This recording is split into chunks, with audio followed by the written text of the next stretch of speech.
നമ്മുടെ പുതിയ Samsung Galaxy A07 unbox ചെയ്താലോ? ഈ സീല് പൊട്ടിക്കുന്നതിന്റെ ഒരു സന്തോഷം അതൊന്ന് വേറെ തന്നെയാ. A7ന്റെ കൂടെ നമുക്ക് ഈ സാംസങ് ഗാലക്സി ടാബും കൂടി ഒന്ന് നോക്കാം. ബോക്സിന്റെ ഉള്ളിൽ ചാർജർ ഇല്ലെന്ന് കരുതിയിരുന്നപ്പോഴാണ് ഞാനിത് കണ്ടത്.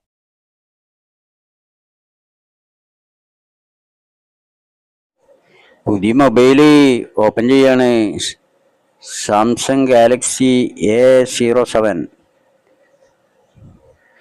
നമ്മൾ അൺബോക്സിംഗ് ആണ്. അപ്പോൾ കിട്ടിയ സന്തോഷത്തിൽ ഭയങ്കര സന്തോഷത്തിലാണ്. ഇനിയിപ്പോൾ ഒന്ന് പൊട്ടിച്ച് നോക്കുമ്പോൾ അതിൻ്റെ ഒരു സമാധാനമാവും.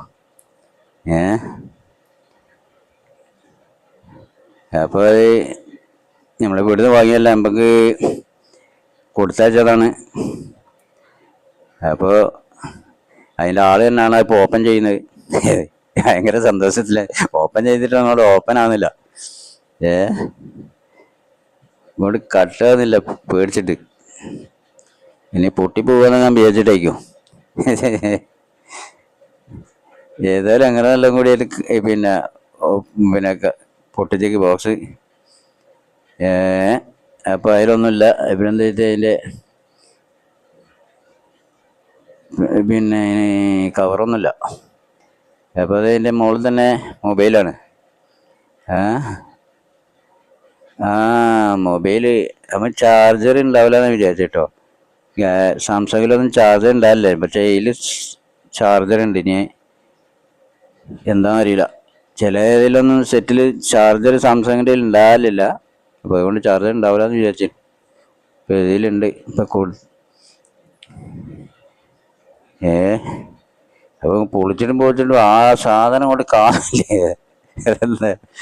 കണ്ടു, സാധനം കണ്ടു. ഇതാണ് സാധനം. A07 Galaxy A07.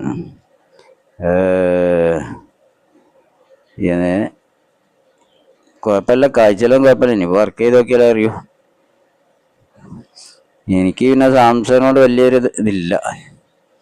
ഞാൻ ആദ്യമൊക്കെ സാംസങ് ഉപയോഗിക്കുന്നുണ്ടായിരുന്നു. ഇപ്പോൾ സാംസങ് ഒന്നുമില്ല. ഇപ്പോൾ എൻ്റെ അറിയത്ത് മറ്റേ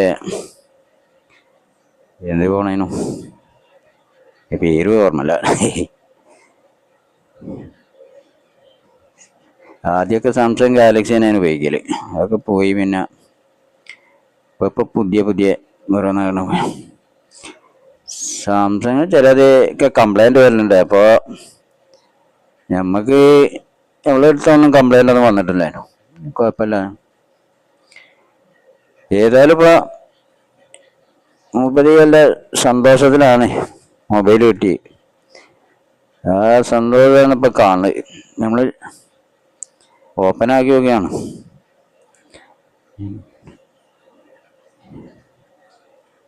വേറെ പരിപാടിയൊന്നുമില്ല. ഇന്ന് ഓപ്പൺ ആക്കി. ഇനി ബാക്കിയുള്ള കാര്യങ്ങളൊക്കെ പിന്നെ ചെയ്യും.